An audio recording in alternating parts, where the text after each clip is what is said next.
André Ventura, presidente do Chega, é nosso convidado no Jornal do Dia. Muito boa tarde. Boa tarde. Ouvimos aqui respostas concretas, aqui foi assertivo, ficámos esclarecidos e Lacerda Salles ficou comprometido, mas houve muitos momentos de silêncio.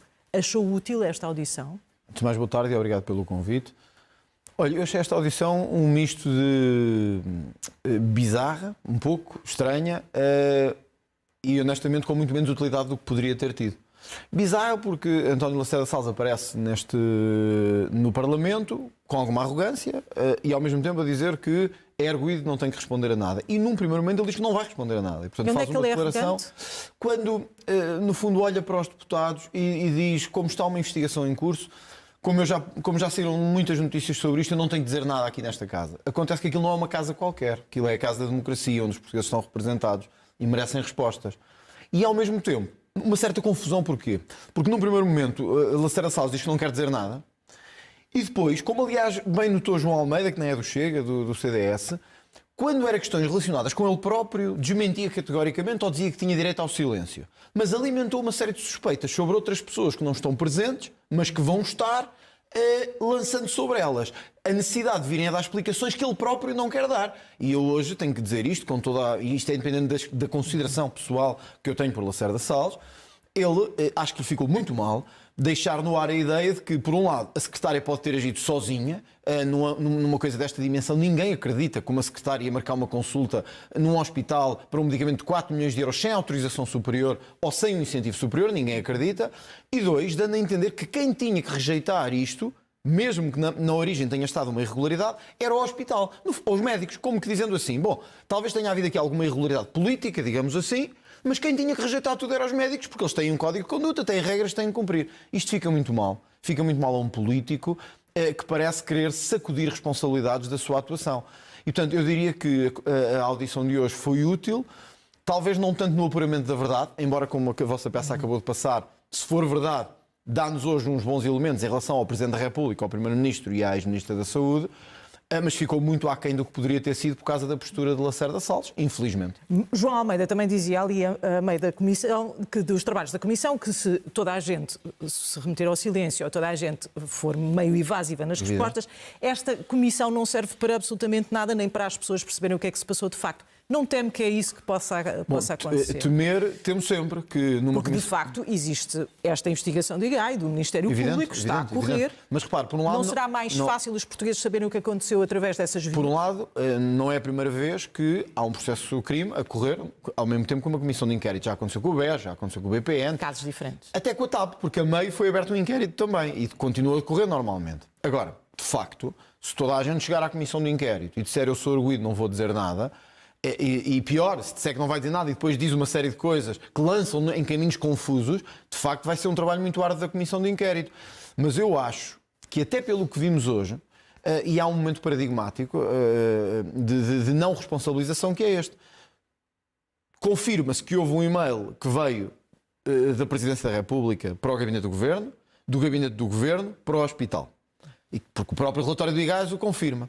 E ninguém assume responsabilidade por isto. Ninguém diz que falou com ninguém, como se o e-mail tivesse circulado sozinho a pedir uma coisa deste género.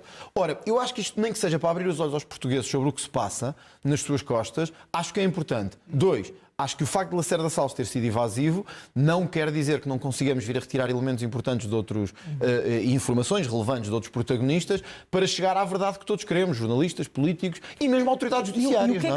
Que verdade poderá ser essa? Eu acho que há uma que é essencial, que é quem marcou a consulta e porquê. E acha que vai conseguir nesta... Acho que sim, e acho que temos elementos para isso, porque repara, hoje Lacerda Salles disse que não foi ele que marcou, que nunca falou com o Presidente da República sobre isso, e quando eu lhe questionei, então, porque é que se encontrou com o filho do Presidente 10 dias depois de se ter encontrado com o assessor do Presidente da República, curiosamente o assessor para a área da saúde, remeteu-se ao silêncio. E ele que respondeu a tanta coisa de forma evasiva ou de forma confusa, nestas questões centrais, porque é que se reuniu com o Nuno Rebelo de Sousa? Porque é que se reuniu com o assessor para a saúde do Primeiro-Ministro? E como é que sai um e-mail desta importância do seu gabinete ou do Ministério da Saúde e você não tem conhecimento? Que eu acho que nós temos aqui as grandes linhas de investigação para outros protagonistas que vão à Comissão de Inquérito. E vão vários, alguns que não são arguidos, quer da dimensão do hospital, quer da dimensão do Infarmed, quer na obtenção da nacionalidade, etc, etc, E o que é que pretende com essas audições? O que é que espera conseguir dessas audições? Eu acho que, sobretudo, a verdade, ao contrário do que disse o PS... O que é a verdade? É sabermos como é que estas pessoas chegaram a este tratamento se, conforme indiciam os elementos que temos, indiciam, não estou a dizer que concluem, indiciam os elementos que temos, houve favorecimento, independentemente das razões, serem políticas, serem económicas. Eu acho que o país tem que saber que o sistema de saúde é para todos, mas é para todos sem favorecimento. E este foi o erro que o PS quis hoje lançar, a confusão, que é, no fundo, isto foi bom porque salvou vidas, nunca ninguém pôs isso em causa. O que pomos em causa é que tenha havido favorecimento ou até que se tenha passado à frente de outras pessoas. Mas aqui Lacerda Salles disse que ninguém passou à frente de ninguém. Isso, mas isso é o que diz Lacerda Salles. E também diz que não houve favorecimento. Mas agora vamos ter que saber se isso é verdade ou não. Mas não há nenhum indício que tenha passado à frente de alguém. Bom, também temos o indício de que, de repente, uma série de pessoas encontraram-se e falaram sobre isto e todos negam. E eu acho que isso é muito negativo. O que eu espero é que nesta comissão de inquérito, por exemplo, sexta-feira, nós vamos ouvir a mãe das gêmeas, se tudo correr como previsto. A mãe das gêmeas disse que tinha a garantia de todos os titulares políticos, inclusive a da Sra. Ministra da Saúde, de que o processo ia correr bem. É evidente que pode estar a mentir e pode ter inventado, e tudo é possível. Agora, não é normal que haja aqui duas narrativas quase em paralelo. Alguém a dizer que tem as garantias que vai tudo correr bem, que tem o acesso privilegiado, e os políticos a dizer que ninguém falou com ninguém e ninguém sabe de nada. Alguma coisa aqui não está a combinar. É essa verdade que tem que ser descoberta. Não é? Lacerda Salles disse logo na declaração inicial que se recusava a ser usado como um bode expiatório político. Há aqui uma agenda política do Chega? Deixa-me só fazer a outra pergunta. Uma agenda contra o Presidente da República? Evidentemente que não. Evidentemente. Tenho o maior respeito pelo Presidente da República. Acho é que nós não podemos viver num país em que haja vacas sagradas, em que haja alguém que, por ser ou Presidente, ou Primeiro-Ministro, ou Presidente da Assembleia da República, ou ex-Ministro, está acima da lei. Nós estamos a falar de um caso que diz muito aos portugueses, mais aqui que a maior parte dos casos. Porquê? Porque toca na saúde. E muitos sentem o que é a dificuldade hoje em dia de ter acesso à saúde. 94% dos hospitais têm falta de medicamentos em Portugal. Ora, quando as pessoas olham para isto e veem que alguém, aparentemente por irregularidades ou por razões de favorecimento, passou à frente e obteve tratamentos de favor, eu não quero saber se é o Presidente da República, se é o Primeiro-Ministro, se é o Presidente da Comissão Europeia, tem que ser investigado. Ainda agora vemos, a própria Presidente da Comissão Europeia está a ser investigada. Porquê é que um Presidente da República não pode ser? Mas atenção, com isto nós não estamos a dizer... Apesar de toda a gente dizer, e Lacerda Salles hoje ter dito que não há envolvimento... É evidente, repare, mas a verdade é que aquele e-mail saiu da Presidência para o Governo, a pedir que se olhasse para este caso. A menos que se demonstre que isto é feito em todos os casos de forma igual, nós temos que perceber porque é que o Presidente da República, ou pelo menos o gabinete do Presidente da República, se envolve no tratamento de umas gêmeas luso-brasileiras, porque é que o Primeiro-Ministro António Costa remete, porque é ele próprio que o diz... Lacerda Salles não recebeu nenhum ofício, mas é António Costa que diz que remeteu o ofício para o Ministério da Saúde. E, portanto, quando nós olhamos para isto, percebemos que alguma coisa aconteceu para que, de repente, repare, deixe-me só dizer isto que é importante. Quando Lacerda Salles recebe Nuno Rebelo de Sousa no seu gabinete, estava há 10 dias como secretário de Estado. Certamente que tinha muitas outras prioridades na saúde em Portugal que não receber o filho do Presidente da República. E, curiosamente, quando recebe Nuno Rebelo de Sousa, uns dias antes recebeu Mário Pinto, assessor para a saúde do Presidente da República. Podem dizer assim, é tudo coincidência. Talvez, mas tem que ser investigado e ninguém está acima da lei. Vamos ver se fica claro com o andamento da Comissão. Queria também questioná-lo sobre António Costa. Continua na mesma posição que não será o Presidente do Conselho Europeu ideal? Não, ideal não, continua na mesma posição. António Costa foi adversário... Mas achava que eu lhe ia perguntar o quê? António Costa não tinha hipótese de ser Presidente do Conselho Europeu. Isso eu acho que infelizmente tem. E portanto tenho que reconhecer isso. É o que é, a vida é o que é. Na política ganha-se e perde-se. Acho que será uma má escolha. E também não será uma má escolha? Não acha que é importante ter um cargo no Executivo? Claro. É um português num lugar de topo? O cargo de Presidente do Conselho Europeu significa, no fundo, o representante dos governos da Europa. Exato. Ora, eu acho que António Costa foi dos piores governantes da Europa, na minha perspectiva. E por isso apresentei-lhe 2 moções de censura. O que acho normal é que os socialistas o apoiem. Agora, eu não posso apoiar em consciência, só por ser português, alguém que em matéria de imigração acha que devemos continuar o mesmo caminho que temos seguido, em matéria de luta contra a corrupção, e atenção, não estou a falar do processo de António Costa, estou a falar das posições dele na luta contra a corrupção. São o que são, nos antípodas da nossa, e em matéria de economia e de saúde também. E, portanto, só por hipocrisia política é que o Chega poderia apoiar a António Costa. Infelizmente vejo essa hipocrisia do lado de Luís Montenegro, que, portanto, como querem repartir o poder na Europa entre sociais-democratas e socialistas, nós temos um primeiro-ministro que disse que o governo caiu de podre por dentro, que foi dos piores primeiros-ministros que tivemos, que se absteve nas nossas moções de censura ao governo porque era um mau governante e agora diz que subitamente o vai apoiar para o Conselho Europeu. Portanto, a hipocrisia não está do nosso lado. Na minha perspectiva, está do lado de Luís Montenegro. Se me perguntar, António Costa tem hipóteses?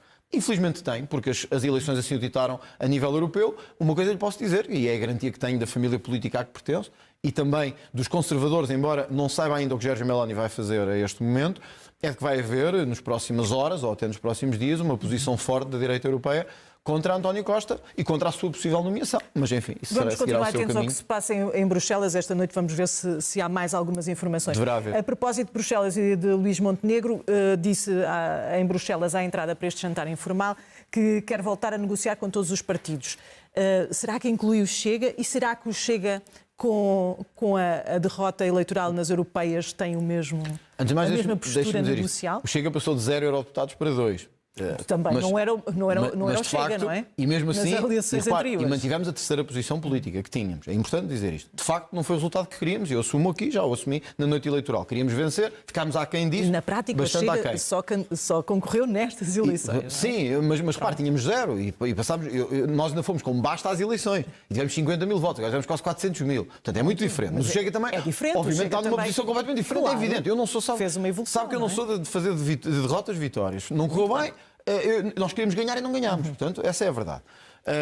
Isso mudará alguma coisa no cenário nacional? Não, nós vamos seguir o mesmo caminho. Obviamente que lemos os sinais e olhamos para o que os eleitores nos dizem, mas o mesmo caminho... E o que é que os eleitores lhe disseram? Disseram-me que se calhar a mensagem tem que ser passada de forma mais efetiva. Se calhar não devem votar ao lado do PS? Mas repare, isso não acontece. O que acontece é que se nós defendemos o fim das portagens, seja o PS, o Bloco de Esquerda, ou o PCP, ou a Iniciativa Liberal, nós não temos que olhar a quem propõe, temos que definir o que é melhor para as pessoas. E acha que o seu eleitorado percebe bem isso? Bom, eu acho que sim, mas acredito que se calhar tenha que explicar melhor isso. Ou seja, uma das coisas que se calhar falta perceber é que nós viemos para a política mudar um bocadinho o conceito de fazer política, ou seja, para lá dos partidos.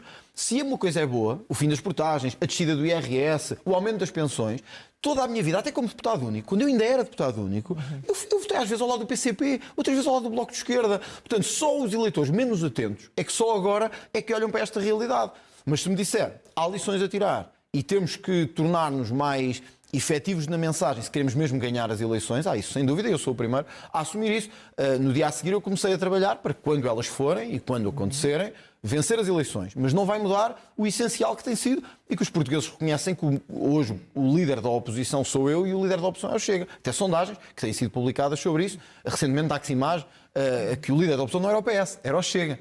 E, portanto, nós vamos continuar nesse caminho, a mostrar que há uma alternativa. Mas isso não quer dizer que não negociemos quando temos que negociar. E estamos a negociar no âmbito da luta contra a corrupção, com o Governo, com as propostas. No âmbito da imigração tenho esperança que Luís Montenegro ainda volte atrás, em algumas coisas, e vamos discutir isso no Parlamento. E ainda ontem anunciei que no âmbito da educação não ficámos contentes com estas medidas e vamos levá-las ao Parlamento. E também aí estamos dispostos a negociar. Portanto, isso não muda nada e estamos dispostos e abertos a negociações com o Governo, que acho que é a nossa responsabilidade, também enquanto partido, não é? André Ventura, obrigado. Eu é que agradeço. Obrigado pelo convite.